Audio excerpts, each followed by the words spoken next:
10. Is the First Amendment being used to persecute Christians?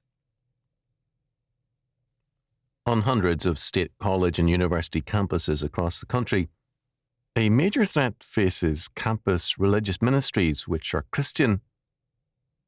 In 2 federal district courts, judges have ruled that state universities may not allow such religious use of their facilities. In one case, the Christian student group was told that it could use the campus facilities for a non-religious party, or if for religious use, only twice in a quarter, with application and payment of rent. One person remarked, "It's almost as if we pay rent if we use the word of God, but if we add the word damn, it's free." In other cases, public high schools have sought to bar Christian student groups from meeting on the premises during lunch, after school, or at any time. In other words, if your religion is atheism or humanism, you may use school or university facilities, but not if you're Christian.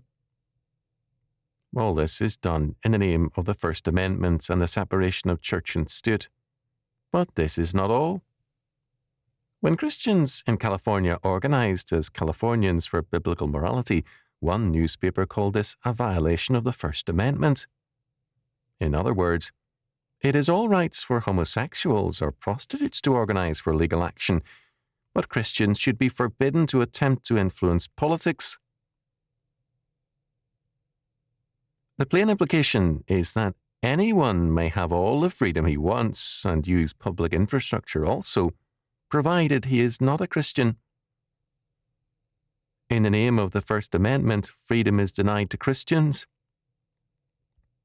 Why should campus Marxists, atheists, humanists, and homosexuals have freedom, but not Christian students?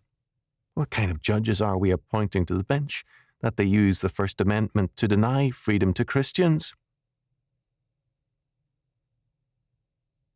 Years ago, someone said fascism would come to the United States in the name of fighting fascism to save freedom. I was reminded of that when I learned that someone who wants freedom denied to Christian groups insisted that he is thereby fighting fascism. The days of freedom are numbered in the United States if such things continue, and continue they will as long as most people are indifferent to the growth of bigger and bigger civil government and the decline of our freedom. Are we any better off today for having concentrated so much statist power in Washington, D.C. and the state capital? Unless we begin to change things, we will soon be no more than slaves of the state.